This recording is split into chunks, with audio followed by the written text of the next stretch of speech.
किसी का घर गिराना चाहते हैं आप, तो ये जो ऑल ऑफ सडन इनजस्टिस कर रहे हैं उसमें आपको कुछ गाइडलाइन देनी पड़े। 30-30 साल पुराने मकान है, वो आधे घंटे के अंदर अवैध हो जाते हैं। किस लिए? क्योंकि उनका नक्शा म्युनिसिपल कॉर्पोरेशन से पास नहीं। पूरे मध्य प्रदेश में मुसलमानों को पकड़कर और उनकी शेमिंग, पब्लिक शेमिंग करी जा रही है। बाद में कोर्ट में उस आदमी ने कहा कि मुझको पुलिस ने धमकी देकर, धमकाकर मेरी गवाही लगाई थी, और उस आदमी ने कहा मैंने ऐसा कुछ नहीं देखा, जिसके विटनेस पर उनका घर तोड़ा गया। फिर ये कहा गया रतलाम में, पहली घटना जावरा की हुई थी, दूसरी रतलाम में कहा गया कि इस आदमी ने गाय का मांस मंदिर पे फेंका है, उसका घर तोड़ दिया गया। खरगोन में 2 साल पहले दंगे हुए थे। दंगों के बाद मध्य प्रदेश सरकार का यह मामला था कि उन्होंने 112 मकान तोड़े थे, 112। और आसाम में इस समय यह पोजीशन है कि लगभग हर रोज एवरेज जो है वो 10 मकानों का है जो गिराए जा रहे हैं। उत्तर प्रदेश में 2017 में ये शुरुआत मुस्तकीम एक क्रिमिनल था, उसके घर शामली से हुई थी।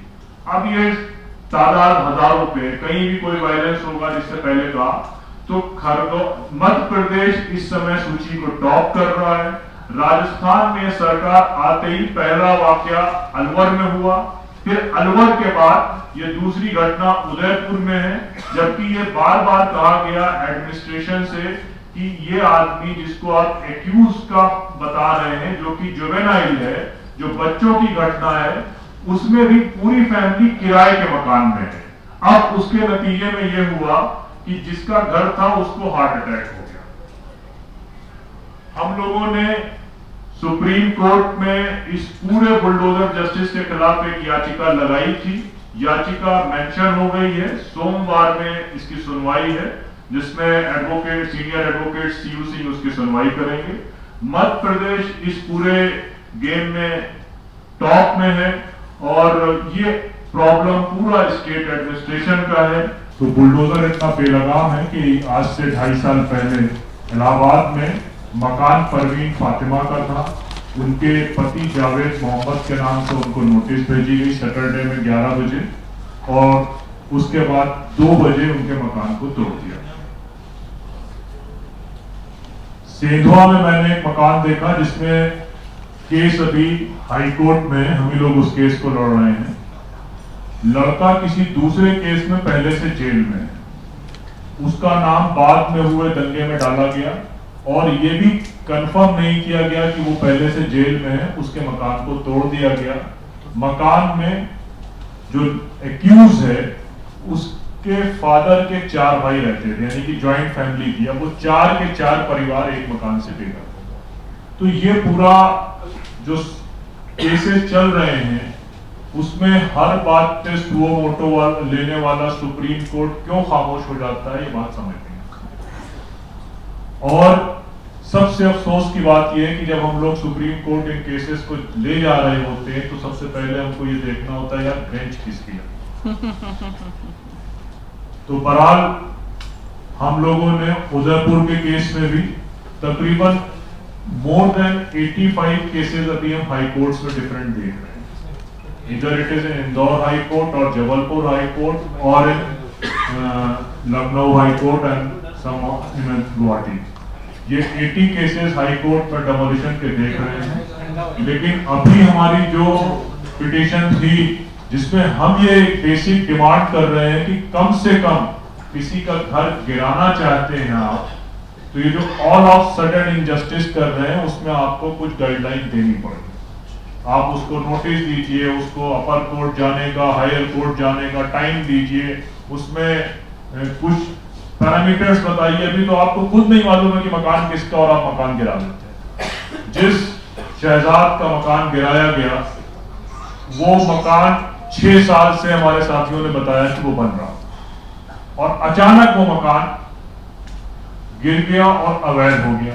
तो किसी को नहीं मालूम चला कि वो अवैध अचानक कैसे हो गया। सारे केसेस का यही मामला है कि 20-20 साल पुराने मकान हैं, 30-30 साल पुराने मकान है, वो आधे घंटे के अंदर अवैध हो जाते हैं। किस लिए? क्योंकि उनका नक्शा म्युनिसिपल कॉर्पोरेशन से पास नहीं था। तो जो 600 साल पुराना मदरसा गिराया गया वो तो डीडीए के एस्टेब्लिशमेंट से पहले का है, उसके बारे में क्या बात होगी? और इसमें जो भाषा जी ने बात कही वो ये है कि इस पूरे बुलडोजर जस्टिस में, बुलडोजर का जो पूरा जस्टिस के नाम पर एक इंस्टेंट जस्टिस देने के नाम पर पूरा सिस्टमेटिक फेल्योर है, उसमें सारी पॉलिटिकल पार्टीज फेल कर गई। किसी भी पॉलिटिकल पार्टीज के अंदर भी डिस्क्रिमिनेशन है। कल एक केस हुआ, डे बिफोर यस्टरडे केस हुआ मध्य प्रदेश के किसी दूसरे डिस्ट्रिक्ट में, वहां पर कांग्रेस के प्रेसिडेंट पूरी टीम के साथ पहुंचे, लेकिन छतरपुर में एक्यूज मुसलमान थे। सिस्टम की नजर में, हमारी नजर में विक्टिम है, क्योंकि जिस तरीके से पूरे मध्य प्रदेश में मुसलमानों को पकड़कर और उनकी शेमिंग, पब्लिक शेमिंग करी जा रही है। वो बुढ़ा आदमी 80 साल का नारे लगाता हुआ सड़कों में नंगे पैर पुलिस वाले ले जा रहे हैं कि पुलिस हमारी बाप है, और उसमें कोई भी ग्राउंड पे पॉलिटिकल पार्टी का रिप्रेजेंटेटिव विजिट करने को तैयार नहीं है। अगर मुसलमान विक्टिम है या सो कॉल्ड एक्यूज है तो पॉलिटिकल पार्टी एकदम चुप हो जाती है। तो ऐसे में मुसलमान जाए तो कहां जाए? ये प्रेस कॉन्फ्रेंसेस या ये रिपोर्ट, इनकी हकीकत क्या होगी वो मालूम नहीं, लेकिन कम से कम वो हम ये कॉन्फिडेंस देने की कोशिश करते हैं कि some people those who are sitting in Delhi they are concern about their concerns. हम लोग उनके गम में शरीक हो रहे हैं, कुछ लड़ाई लड़ रहे हैं, कुछ ये बताते हैं कि शायद कोई अच्छी बेंच आए तो आपको इंसाफ मिल जाए, शायद पॉलिटिकल पार्टी का कोई आदमी हमारे दोस्तों में से वो बात रख दे। हालांकि कुछ लोग उनमें से लगातार ये बात रख रहे हैं। नेशनल दस्तक की आपसे गुजारिश है कि अगर इसको बचाना चाहते हैं तो नेशनल दस्तक को सब्सक्राइब करने के लिए रेड कलर के सब्सक्राइब बटन को दबाएं, फिर बेल आइकन की घंटी दबाएं। नेशनल दस्तक को बचाने के लिए बहुत जरूरी है कि हर खबर को शेयर करें, लाइक करें, कमेंट जरूर करें।